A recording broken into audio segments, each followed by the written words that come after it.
kí gbogbo ẹ̀yin tí ẹ bá wo fídíò yìí. Ẹ káàárọ̀, ẹ káàsán, ẹ káalẹ́ lásìkò tẹ́yin bá wò ó.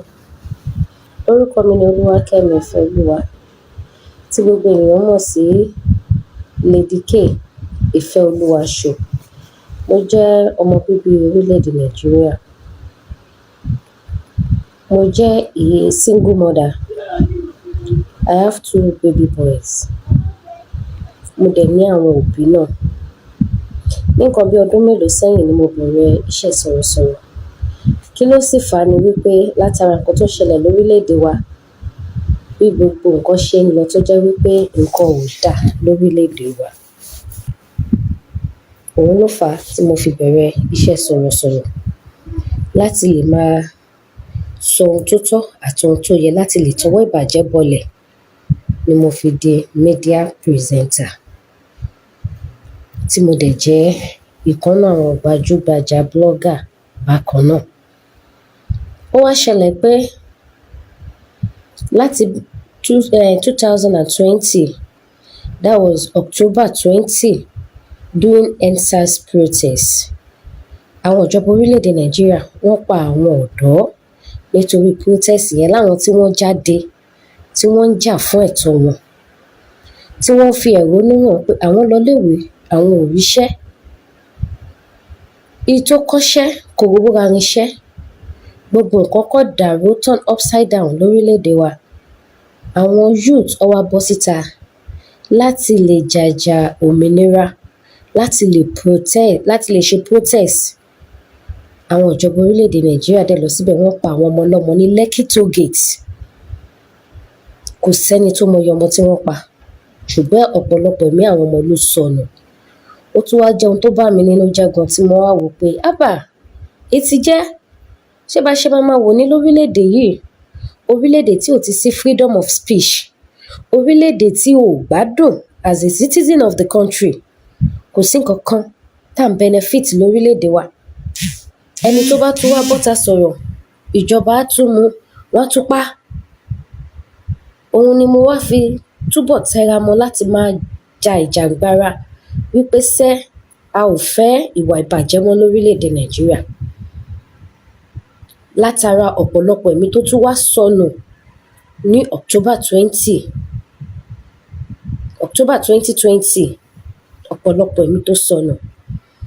Nínú ìrìnàjò yìí ni mo wá sí ilé sí ní ọdún yìí, tí mo wá lọ sílé Chief Sunday Igboho, nítorí mo mọ Chief Sunday Igboho náà gẹ́gẹ́ bí olóòótọ́, akíkanjú ọkùnrin, èèyàn tí ò fẹ́ kí ìyà jẹ ọmọ ilẹ̀ káàárọ̀ oòjíire, èèyàn tí ò fẹ́ kí ìyà kó jẹ ọmọ Nàìjíríà, tó ṣe olóòótọ́ èèyàn tó jà fún self-determination. Ni mo wá sílé, ni mo wá lọ kí wọn. Wọ́n dẹ̀ gbà mí lálejò. Ibẹ̀ ni mo wà ní ìṣẹ̀lẹ̀ burúkú tó ṣẹlẹ̀ ní July 1st, 2021 ló ti ṣẹlẹ̀ bá mi. Ní déédéé aago 2 òru ó kù ìṣẹ́jú 10, èyí tí àwọn olóyìnbó ń pè ní 10 minutes to 2 a.m. Ìró ìbọn ló jí mi níbi tí mo sùn sí. Mo ṣáà ń gbúròó gunshot, ó ti pọ̀ jù.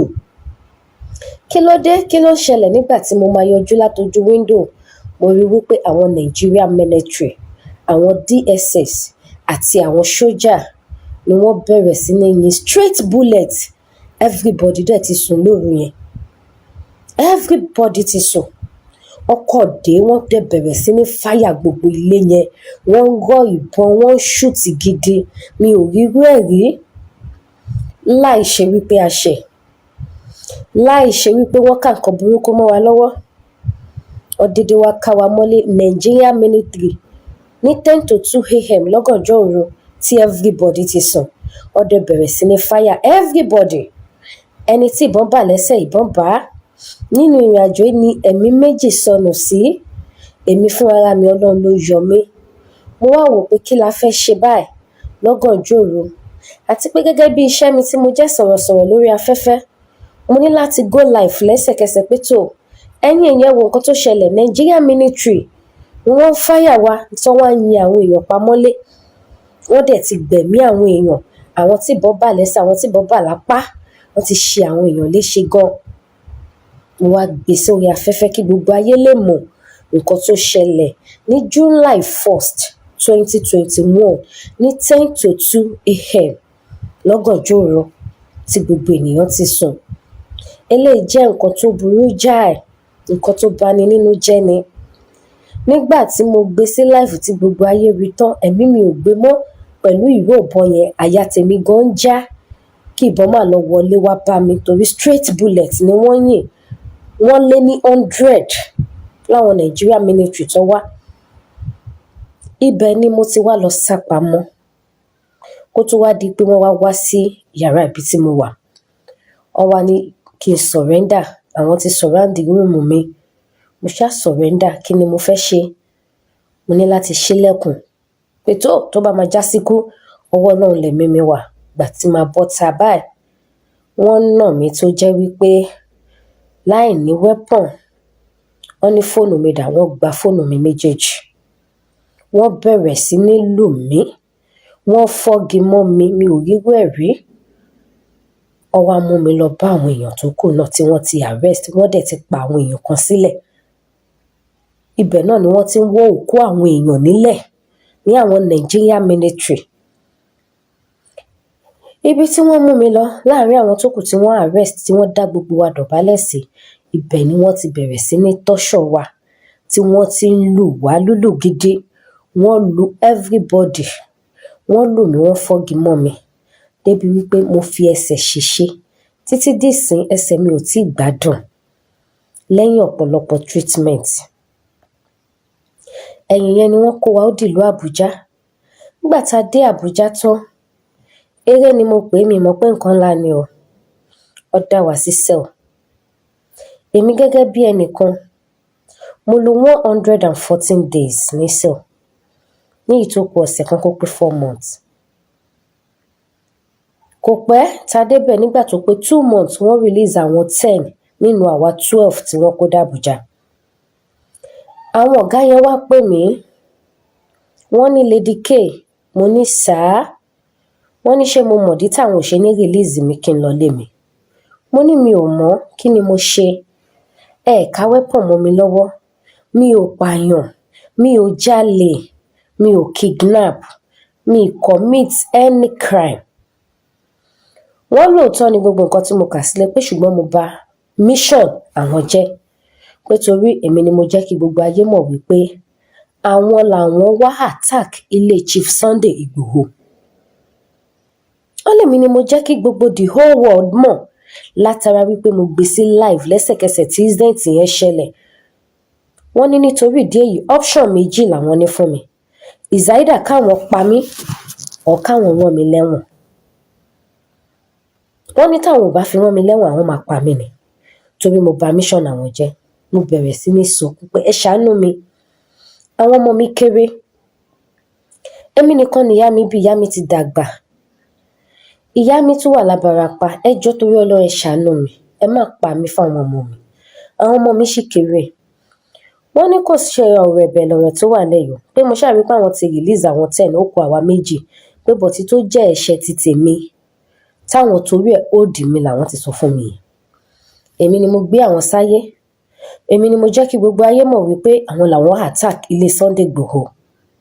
Mo bẹ̀rẹ̀ sí ní bẹ̀ wọ́n, pẹ̀lú bí mo ṣe bẹ̀ wọ́n tó. Àwọn people ìfi ìyà jẹ mí. Wọ́n fún mi lómi kẹ́míkà mu, ẹ̀wà tí ò jiná, ráìsì tí ò jiná. Èmi nìkan ni wọ́n tì mọ́nú yàrá kan fún 140 days. Kò sí fan, kò sí AC, nínú ooru burúkú ni mo wà. Màá máa sunkún, màá máa bẹ̀ wọ́n. Tó bá tún ní kó pè mí wá lọ́fíìsì báyìí tí n bá tún débẹ̀, àwọn another set of ọ̀gá lọ́tún máa sọ fún mi pé Lady K, we are not going to release you. Wípé nǹkan tí mo ṣe fún àwọn dùn àwọn. Pé why tí mo fi gbé àwọn sí life, tí mo jẹ́ kí gbogbo ayé mọ̀ pé àwọn làwọn wá. Mo ní ṣé ẹ̀yin fẹ́ wá ṣiṣẹ́ kí anybody má mọ̀ ni? Wọ́n ní kí n má béèrè. Pé bọ̀ fídíò tí mo ṣe yẹn ni ẹ̀ṣẹ̀ tí mo jẹ. Wọ́n wá fún mi lómi kẹ́míkà mu. Ìyà tó jẹ mí ní ọgbà DSS, mi ò rí irú ẹ̀ rí. mi ò rí irú ẹ̀ rí ní ayé mi, k'Ọlọ́run má jẹ́ kí n ríru ẹ̀ mọ́. Ṣùgbọ́n fún àtìlẹ́yìn gbogbo àwọn ọmọ káàárọ̀ oòjíire, wọ́n gbìyànjú gbogbo agbára wọn, wọ́n jẹ́ kó make sure wípé wọ́n gba lọ́ọ̀yà tó dángájíá fún mi. Lọ́ọ̀yà yẹn ṣiṣẹ́, wọ́n kóòtì gbogbo ohun tó yẹ kó kóòtì pé ọmọbìnrin yìí ò ṣẹ̀, kò pààyàn, kò commit any atrocity, kò commit any crime. Why tẹ́ ń tì mọ́lé? Ṣùgbọ́n wọn ò lè sọ fún àwọn èèyàn ńta wípé nítorí nǹkan báyìí láwọn ṣe ń tì mí mọ́lé. Èmi nìkan ló sọ fún, tí lọ́ọ̀yà ṣá fi fáìlì case tó fi gbà mí jáde. Ìgbà tí lọ́ọ̀yà tún máa gbà mí jáde, wọ́n tún pè mí ní wọ́n wọn pé Lady K, àwọn máa rán ẹlẹ́wọ̀n ni o, or kó lọ, or káwọn pa ẹ̀. But mo dúpẹ́ pé lọ́ọ̀yà rí mi gbà jáde kúrò lákàtà wọn. Àtìgbà tí mo ti wá kúrò ńbẹ̀, mi ò gbádùn láti gba ara omi kẹ́míkà tí wọ́n fún mi mu. Mo ti náwó, mo ti gba treatment. Mo ṣì wà lẹ́nu ẹ̀ dìsín. Kò tiẹ̀ tún wá tó àwọn ìṣẹ̀lẹ̀ ìyanu tó tún wá ń ṣẹlẹ̀ bíi kí n máa receive strange calls. Mi ò mọ àwọn tó ní nọ́mbà yẹn tó dẹ̀ threat life mi. Mi ò lè rìn ládùúgbò, mo máa